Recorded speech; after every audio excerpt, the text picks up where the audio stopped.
오늘은 본문 말씀을 중심으로 해서 예수님이 보여주신 참 사람의 모습, 그런 주제로 말씀을 전하겠습니다. 예수님이 보여주신 참 사람의 모습. 우리는 죄짓고 타락한 이후에 원죄를 갖고 태어나기 때문에 하나님이 원래 만드셨던 인간의 그 참 사람의 모습을 잃어버렸습니다. 그 참 사람의 모습이 어떤지 알 수가 없는데 우리 예수님께서 오셔서 그 참 사람의 모습을 보여주셨어요. 그리고 예수 믿고 구원받은 사람들의 목표가 뭐냐면은 바로 그 하나님의 형상이 회복된 참 사람이 되는 겁니다. 참 사람. 예수 믿었다고 해서 어느 날 갑자기 내가 참 사람으로 확 완성되는 건 아니고, 어떻게 보면 그 과정은 한평생의 과정이라고 할 수가 있겠어요. 한평생의 과정. 자, 그래서 오늘 예수님이 보여주신 참 사람의 모습 어떤 것인가 오늘 몇 가지 말씀에 묵상을 해보겠습니다. 자, 오늘 이 이야기는 예수님께서 12살 되었을 때 이야기예요. 그러니까 예수님의 어렸을 때 이야기인데, 우리나라 나이로 아이들이 한 6학년 그 정도 됐을 때라고 생각하면 되겠습니다. 6학년 됐을 때. 그러니까 성경에서 예수님의 그 어린 시절 이야기로는 유일한 이야기입니다. 다른 복음서에 나오지 않죠.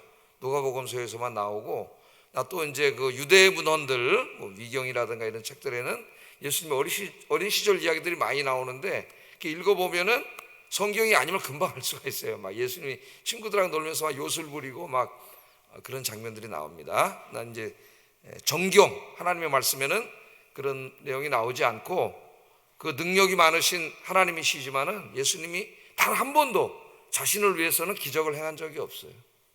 다 우리들에게 하나님 나라의 복음을 전하고 또 자신이 누구인가, 메시아인 걸 알리기 위해서 기적을 행하셨거나, 어떤 우리의 병을 고쳐주시고 귀신을 쫓아내시고 그때 기적을 행하셨지, 저 외경이나 유대 문헌들에 나오는 것처럼 자신을 위해서, 자신의 어떤 이기적인 목적을 위해서 기적을 행하신 적은 없습니다. 그래서 딱 읽어보면 벌써 아니라는 걸 알 수가 있어요. 자, 오늘 말씀은 이제 12살 때 이야기인데, 그때 딱 12살 때 이야기만 딱 있습니다. 오늘 왜 하나님께서 이것을 이렇게 기록하셨을까 한번 좀 생각을 해보려고 하는데, 그 한 아기가 태어나서 어른으로 성장해 가는 과정 속에서 어떻게 참 모습을 갖추면서 아이들이 자랄 수 있는가, 참 인간이 될 수 있는가, 그런 걸 보여주고 있습니다. 자, 첫째 이 말씀을 보면은 참 사람이 되려면 육체적인 성장, 또 이 세상의 지성적인 성장만 가지고는 불가능하다. 참 사람이 될 수가 없어요. 그럼 열심히 애들이 잘 먹고 잘 자라가지고 근데 공부 열심히 해서 머리 좋은 애들이 뭐 좋은 대학 가가지고 막 지식을 많이 쌓고 그런다고 참 사람이 되는 건 아니잖아요. 우리 사회에 오히려 많은 부분에서 그런 사람들이 문제를 더 많이 일으키고 있습니다. 참 사람 되려면 어떻게 되느냐? 육적인 성장뿐만 아니라 영적인 성장이 동시에 이루어져야 된다. 육적 성장과 영적 성장. 자, 오늘 예수님의 유아 시절 얘기를 보면은 예수님의 예수님께 성장하실 때에 인간의 육과 영이 조화롭게 성장해 가고 있음을 볼 수가 있습니다. 우선 40절 한번 읽어보겠습니다. 시작. 지혜가 충만하여 하나님의 은혜가 그의 위에 있더라. 그러니까 아기로 태어나서 이제 성장해 가는 과정을 얘기하고 있는데, 아이가 자라며 자꾸 크니까 이제 강해지겠죠. 육체적으로는, 피지컬은 이제 강해지고, 그 다음에 하나가 더 있어요. 지혜가 충만했다 그랬습니다. 지혜가 충만했고 하나님의 은혜가 그의 위에 있더라. 그러니까 아기가 이제 갓난아기부터 쭉 자라서 이렇게 자라가고 있는 거죠. 지금 12살, 그러니까 12살까지 그렇게 지금 자라고 있는 거예요. 그 다음에 52절 말씀 보면은 예수는 지혜와 키가 어때요? 지혜와 키가 자라가며 하나님과 사람에게 더욱 사랑스러워 가시더라, 이렇게 이야기를 합니다. 자, 아기가 자라며 강화해졌다는 것은 예수님의 육체적 성장을 의미하고, 지혜가 충만했다고 하는 것은 영적인 성장을 의미합니다.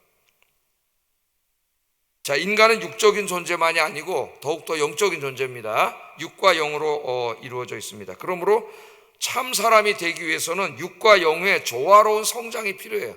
육과 영이 조화롭게 성장을 해야 됩니다. 자, 누가는 예수님이 육신이 자라면서 강건화해졌을 뿐만 아니라 지혜가 충만해졌다, 그렇게 말합니다. 지혜가 충만해졌다.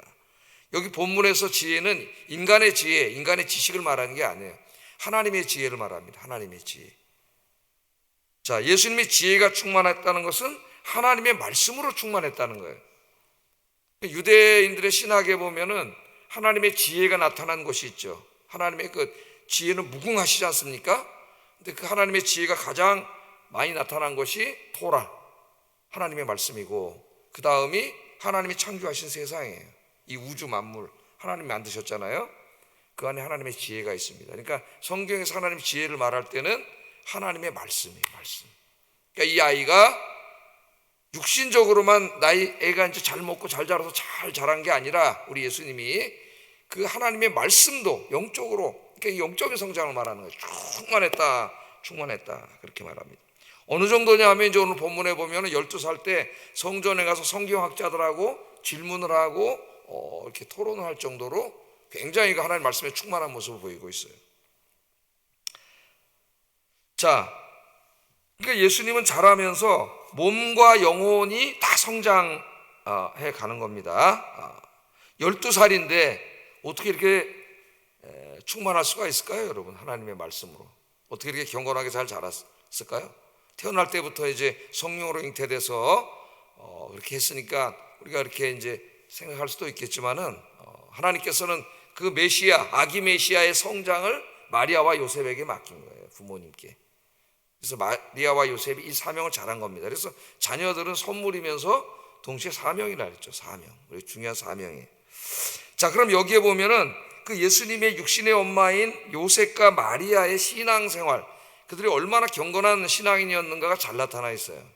부모가 하나님을 잘 섬기고 기도하고 말씀을 묵상하고 예배드리고 이런 모습이 굉장히 중요한 것이죠. 자녀들은 보고 배웁니다. 그걸. 자, 이 41절 42절 마리아와 요셉이 어떤 사람이었는지 한번 보겠습니다. 41절 42절 시작. 예루살렘으로 가더니 예수께서 12살 되었을 때에 그들이 이 절기의 관례를 따라 올라갔다가 그 날들을 마치고 돌아갈 때, 여기 보면은 그 마리아와 요셉이 굉장히 경건한 사람이었음을 보여주는 두 가지 단서가 나와요. 이제 한번 살펴보겠는데, 첫째는 지금 6월절 올라간 거죠. 6월절에 이제 올라갔다가 그 날들을 마치고 돌아갔다 그래요. 그러니까 6월절은 하루지만은 6월절 이제 축제가 시작되면은 일주일 동안 지속되죠. 무교절이라 그래가지고 일주일 동안 축제가 계속됩니다. 자, 그러면은 지금 이 나사렛에서 예루살렘까지 거리가 대략 한 80마일 정도 된다 그래요. 80마일. 그러면 130km 정도 되는 겁니다. 그러면 아이들 데리고 이제 이렇게 오는데 혼자 오는 게 아니에요. 혼자 오다가 길이 험해가지고 도둑놈도 만날 수 있고 그렇기 때문에 하나의 순례단을 만들어서 친족들이나 가까운 사람들 이렇게 해가지고 몇십 명이 같이 이렇게 옵니다. 순례를 올 때 혼자 오지 않아요. 그래서 시편에서도 보면은 그 예루살렘 성전으로 절기에 이제 예루살렘 사람들이 오다가 이제 그 지은 시편들이 나오잖아요. 시편 120편부터 134편까지가 이제 성전에 올라가는 노래 다 그렇게 써 있는데, 그 순례단이 이제 성전에 오면서 불렀던 노래들이에요. 했던 기도들이고, 시편 120편부터 134편 굉장히 은혜스럽습니다. 거기 있는 말씀들 읽어보면은. 자, 그러니까 지금 축제 기간이 일주일이잖아요. 일주일이고 오는데 한 3, 4일, 가는데 3, 4일 걸리면 최소한도 6월절에 와가지고 무교절 축제를 다 마치고 예배를 드리고 고향까지 돌아가는데 한 2주일은 걸린다고 봐야 돼요. 2주일. 그 2주일 온다고 하면 먹고 사는 사람들인데 어떻게 돼요? 돈 버는 일을 다 멈춰야 되는 겁니다. 2주일 동안 멈추고 오는 거예요. 이제 오는데, 그래서 예수님 당시에 이제 먹고 살기가 힘들고 다 그러니까 이 사람들이 믿음이 좀 있어가지고 예루살렘 성전에 6월절에 오더라도 그 축제 기간 다 머물지 않았어요. 문헌들에 보면은 보통 이틀, 그러니까 6월절 당일 예배만 드리고 돌아갔다 그래요. 다 대부분이 이제 먹고 살아야 되니까 다 돌아갔습니다. 그런데 오늘 여기 마리아와 요셉은 어땠다 그랬어요? 그 날들을 마치고 돌아갔다 그러니까 이 짧은 말 안에 우리가 이런 문화적인 배경을 알면 깊은 의미가 있다는 걸 알 수 있습니다. 왜 누가가 이 말을 집어넣었을까? 그 날들을 마치고 돌아갔다. 그러니까 일주일 동안 거기 계속 있었다는 거예요. 그러니까 최소한도 2주일 동안 돈 버는 일을 멈추고 6월절에 와서 하나님께 예배드리고 감사하고 찬송하고 이런 시간으로 보냈다는 겁니다. 그 쉬운 일이 아니죠. 2주일 동안 아무것도 안 하고 돈을 안 벌고 이제 와야 되니까. 목수였잖아요, 특별히. 그러니까 아무것도 안 한 거예요, 그 당시에 일을. 그러니까 이분이 얼마나 신실한 분들이었는가, 부모님들이. 그걸 알 수가 있어요. 또 보면은 여기 특별히 오늘 나온 에피소드에는 예수님이 6월절에 올 때 나이가 나와 있습니다. 12살이에요 12살 12살. 자, 여러분 우리 잘 알고 있죠? 율법에 의하면은 3대 절기에는 이스라엘의 남자들은 반드시 3대 절기에 아무리 멀리 살아도 성전에 와서 예배를 드려야 됩니다. 그럼 몇 살이에요? 20살 이상이에요. 20살 이상. 그러니까 예수님을 데려오지 않아도 돼요, 아이들을. 그 먼 길이잖아요, 또 더더군다나. 그런데 이 오늘 말씀을 보면은 이 마리아와 요셉은 항상 아이들을 데리고 왔다는 걸 알 수 있어요. 아이들. 이거 뭘 보여주는 거예요? 아이들의 신앙교육 굉장히 중요하게 여겼다는 겁니다. 그래서 6월절에 굳이 데려오지 않아도 되는데도 아이들을 성전으로 데려오는 일을 기쁘게 여겼다는 거죠. 그래서 예수님 12살인데도 성전으로 데리고 왔습니다. 자, 오늘 이 말씀을 보면은 이 마리아와 요셉은 자기 자신이 경건한 사람이었을 뿐만 아니라 자기의 어린 자녀들도 늘 성전에 데리고 와서 예배 드리는 것을 중요하게 여겼다는 거예요. 그러니까 아이들의 육적인 성장만이 아니라 영적인 성장을 굉장히 중요하게 여겼다는 거죠. 그래서 하나님께서 메시아, 아기 메시아를 그 부부에게 맡겼는데 그 소명을 잘 감당한 건 자녀를 영육간에 아이들이 잘 성장할 수 있도록 잘 도운 거예요. 그래서 이것이 우리에게 굉장히 중요한 걸 가르칩니다. 예수님은 누구예요? 죄가 없이 이 땅에 태어나신 유일하신 참된 인간이에요. 그래서 앞으로 우리 아이들이 어떻게 자라고 성장해야 되는가를 보여줍니다.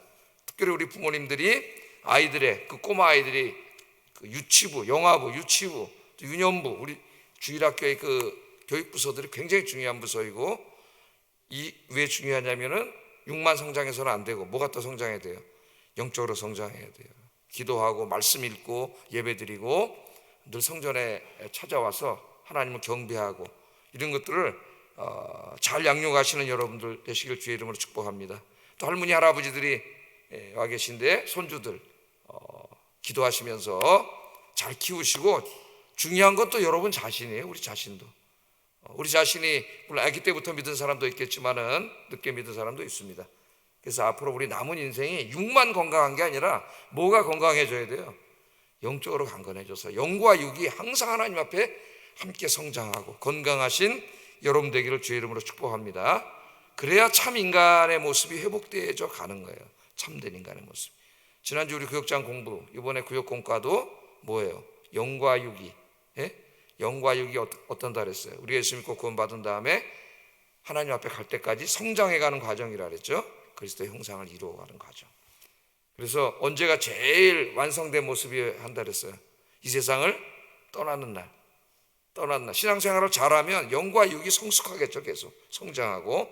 그래서 이 세상을 떠나는 날이 하나님 앞에 가장 성장되고 성숙한 모습, 참 인간의 모습이 회복된 모습. 완전하게 회복은 못하겠지만 정말 예수님 닮은 그런 모습으로 떠날 수 있기를 주의 이름으로 축복합니다.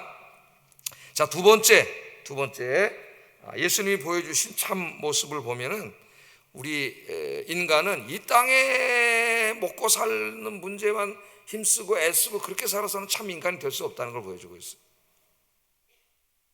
참 인간의 모습은 뭐냐? 하나님이 우리에게 주신 소명의식을 갖고 사는 겁니다. 소명의식. 자, 오늘 말씀을 또 한번 보세요. 12살 때 이제 6월절에 예수님을 데리고 갔잖아요. 그리고 이제 일주일 동안 다 있었습니다. 다른 사람들은 이틀 끝나고 이제 먹고 살아야 되니까 다 돌아갔는데 이 집은 경건한 집이기 때문에 돈 버는 거 포기하고 그 일주일 다 있었어요. 그 일주일 다 있어서 이제 갔습니다. 가다가 보니까 중간에 누가 없어요. 12살 먹은 아들이 없는 거죠. 12살 먹은. 그럼 우리가 생각을 할 수 있어요. 무슨 엄마 아버지가 이렇게 부주의하냐. 아니 그 예루살렘까지 나사렛까지 3살 길을 가야 되는데 애도 있는지 없는지도 모르고 그냥 갔단 말이야. 이렇게 생각할 수가 있는데 그건 이제 그 문화를 잘 몰라서 그러는 거예요. 그 당시 아까 제가 뭐라 그랬어요? 친척들, 뭐 사촌들 뭐 해가지고 몇십 명이 같이 왔다 같이 가기 때문에 12살 정도 되면 엄마랑 있지 않고 항상 어떻게 해? 저쪽 삼촌 집에도 가고 뭐 일로도 가서 친구들 사촌들하고 놀고 그냥 같이 가는 거예요. 예? 항상 엄마 옆에 이렇게 손잡고 다니. 요새 우리 문화로 이해하면 이해할 수가 없는 거예요. 저는 좀 이해가 돼요. 왜냐하면 6학년 때 바깥에 나가 12시에 들어와도 우리 어머니 아버지 찾지도 않으시니까 그 당시에 다 밥 먹겠잖아요. 애들 막 바깥에 나가서 놀다가 막 요새는 다 막 챙기고 안 들어오면 전화하고 막 엄마 아버지들이 걱정해서 그러는데 이 문화로는 이해가 안 돼. 근데 그 문화는 그 몇십 명 친족 집단이 갔다 같이 오는 거기 때문에 항상 엄마 아버지 옆에 있지를 않아요. 아이가 저희가 있고 저희가 있고 저희가 있으니까 당연히 이제 같이 오겠지 하고 온 거죠. 사촌들하고 같이 놀면서 오는 줄 알았는데 마지막 이제 좀 더 멀어지기 전에 한번 확인하려고 예수야 그러고 찾았겠죠. 예수야 어딨냐? 없는 거죠. 깜짝 놀라. 이거 없어요. 그 친척 단에. 그래서 이제 부랴부랴 예루살렘 성전으로 들어갔는데 오늘 성경에 뭐 며칠 만에 찾았어요. 3일 만에 찾았다래. 3일 만에. 그러니까 얼마나 속이 탔겠습니까 그동안에. 3일 만에 찾았는데 어디 계세요 예수님이? 12살 먹은 예수님이 성전에 있어요. 성전에서 뭐 하나 봤더니 거기 있는 성경학자들이 가르치는 성경 말씀을 들으면서 질문을 던지고 토론을 하고 있는 거예요. 예? 근데 그 질문 하나하나가 얼마나 날카로운 질문인지 깜짝깜짝 놀라는 거예요. 이 성경학자들 깊이 있고 그런 질문을 던지기 때문에 깜짝깜짝 놀라는 거예요. 이 사람들이. 옛날에 우리나라에도 저 경기고등학교라고 평준화되기 전에는 있었잖아요. 경기고등학교. 근데 우리나라 고등학교에서 경기고등학교 선생님들이 제일 똑똑하다 그래요. 왜 그러냐 그랬더니 애들이 너무 똑똑해가지고 질문을 하는데 질문이 너무 어려운 질문을 하기 때문에 공부를 안 해가지고 답을 할 수가 없대. 애들이 다 천재들이잖아. 200점 만점이었는데 198점 이상 맞은 애들이 오는 데가 경기고등학교였어요. 경기고등학교. 걔들이 질문을 하니까 깜짝깜짝 놀래. 준비 안 해가면 망신당하는 거예요. 아이들이. 선생님 똑똑했다. 근데 오늘 여기 예수님이 깜짝깜짝 놀라는 질문을 해. 그게 거기 있는 거예요. 그러니까 여러분 그러면 어때요? 엄마들 아버지들이 3일 만에 엄마 아빠한테 얘기도 안 하고 다 떠나는데 떠나지도 않고 혼자 예루살렘에 남아가지고 화를 막 내겠죠. 당연히 부모님으로서 너 시키면서 막 그러겠죠. 그렇게 이제 한 거죠. 그랬더니 예수님이 뭐라 그러시냐면 49절에 한번 읽어보겠습니다. 49절 시작.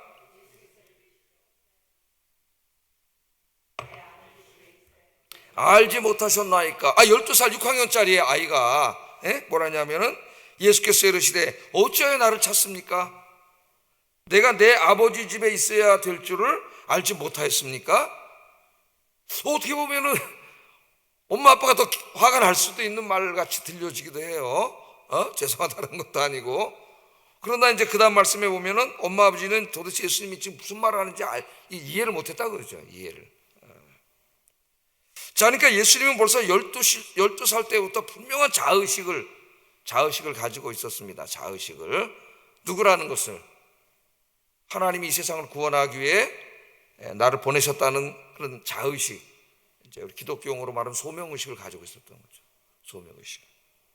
왜 나를 이곳에 오게 하셨는지, 왜 이곳에 있게 하시는지 그런 소명의식을 분명히 가지고 있었습니다. 그래서 참 사람의 길은 하나님께서 나에게 생명을 주시고 나를 구원해 주신 이유와 목적을 분명히 알고 그 목적에 부합하게 사는 거예요. 그래야 참 사람의 모습을 갖춰가는 겁니다. 내가 이 땅에 와서 그냥 맨날 기도 와서 돈 주세요, 뭐 주세요 기도하고 그 내 인생의 목적이 교회 다닌다면서도 돈 벌고 성공하고 출세하고 이렇게 된다면은 그 오늘 하나님 요구하시는 참 사람의 모습을 갖추지 못하는 거예요. 그러니까 그리스도의 형상이 회복되지 못해 가는 거죠. 우리는 육신이 있기 때문에 육신의 일을 위해서도 일용할 양식을 위해서도 우리가 열심히 누구보다도 성실하게 일해야 되지만은 더 중요한 게 뭐냐면 왜 나를 하나님이 이곳에 보내셨는지, 왜 나를 태어나게 하셨는지, 왜 나를 구원하게 해주셨는지, 앞으로 나의 삶의 의미가 무엇인지를 분명히 알고 그 하나님의 목적에 부합하게 사는 것. 그게 뭐예요? 그게 소명의식을 갖고 사는 거예요. 하나님의 나를 부르시면 항상 두 가지가 있다 그랬죠. 하나님의 소명은 두 가지예요. 첫째는 구원이고 나를 구원해 주시기 위해서 부르신 것이고, 두 번째는 무엇을 위한 부르심이에요. 목적입니다. 하나님이 이 세상을 구원하는 일에 어떻게 하려고요? 사용하시려고 나를 부르신 거예요. 그래서 구원하시고 불러주신 거예요. 예수님은 12살 때부터 자아의식을 분명히 갖고 소명의식을 가졌는데, 우리 초등학교 다닐 때부터 보통 아이들이 내가 미래에 뭘 할까를 다 생각합니다. 뭘 할까를 다 생각을 하는데, 바하 같은 사람 꼬마 때부터 음악적인 천재잖아요. 내 모든 영광을 주님을 위하여. 어렸을 때부터, 초등학교 때부터 이 모든 재능을 하나님의 영광을 위하여 쓰게 해주세요. 그랬다는 거 아니에요, 여러분? 하나님의 영광을 위하여. 아이들이 그냥 법관이 될 수도 있고, 엔지니어가 될 수도 있고, 의사가 될 수도 있고, 회사원이 될 수도 있고, 다양한 분야에서 일할 수 있겠지만은 그거는 다 다른 거죠. 아이들마다, 사람마다. 그게 다 똑같을 필요는 없죠. 그러나 한 가지, 내가 왜 일을 하느냐? 첫째는 인간의 기본적인 욕구 충족을 위해서 하는 겁니다. 먹고 살고 또 자아 실현을 위해서 하는 거예요. 그러나 거기서 머문다면 진정한 그리스도인을 할 수가 없는 거죠. 그건 안 믿는 사람도 다 하는 거예요. 한 단계 더 높은 목적이 있어야 돼. 그리스도인들은 거기서 멈추면 안 돼요. 그게 뭐예요? 하나님의 영광을 위하여죠. 하나님의 영광. 모든 일을 하나님의 영광을 위하여. 여러분의 자녀들이 그렇게 성장하기를 바라고, 여러분 자신이 주님 앞에 갈 때까지 남은 인생이 이 두 가지 목적, 첫째는 나의 인간의 기본적인 욕구를 충족시키는 목적도 중요합니다. 그것도 일용할 양식을 위해서도 기도하라 그러셨으니까. 그러나 거기서 머무르면 안 돼. 그리스도는 그 위에 더 숭고한 목적, 하나님의 영광을 위하여, 내 남은 인생 하나님의 영광을 위하여. 그래서 예수님처럼 주님의 성전에 와서 주님을 섬기는 일에 힘쓰시는 여러분 되시기를 주의 이름으로 축복합니다. 그러니까 첫째는 영과 육이 함께 성장해야 되고, 참 인간이 되기 위해서는, 두 번째는 소명의식을 가지고 살아요. 소명의식이 생겨야 돼요. 세 번째는 오늘 보면 예수님께서 이 효를 다하고 계셔요. 51절 한번 읽어보겠습니다. 시작. 순종하여 받드시더라. 그 어머니는 이 모든 말을 마음에 두니라. 오늘 예수님의 반응에 대해서 이제 마리아의 마음을 얘기하고 있는 것이죠. 예수께서 함께 내려가사 나사렛에 이르러 이제 집에 간 거죠. 그 다음에 어떻게 하셨다 그랬어요? 12살 때의 모습인데 순종하여 받드시더라. 그럼 12살 때인데 예수님이 30살에 이제 공적인 사역을 시작하셨습니다. 그럼 최소한도 18년을 같이 살았고, 이게 나중에 예수님이 성인이 돼서 보면은 요셉이 나오지 않아요. 그러니까 어느 순간인가 아버지가 먼저 돌아가신 겁니다. 요셉이. 성경에 언제 죽었는지 나오지 않지만 안 나오잖아요. 그 다음부터는. 그러니까는 홀로 된 어머니를 잘 모시고 받들고 효를 다했다는 모습이 여기 나와요. 그러니까 잘못 읽으면 아까 예수님께서 이르시되 어찌 나를 찾으십니까? 내가 아버지 집에 있어야 될 줄 알지 못하십니까? 그렇게 말하는 걸 몰라서 예수님이 주님의 일 한답시고 부모님은 내팽개친 게 아닌가 이렇게 오해할 수도 있는데, 그래서 누가 51절에 이 말씀을 기록한 거예요. 고향으로 내려가서. 그게 불효의 말씀이 아니라는 거. 고향에 내려가서 순종하며 받으시더라.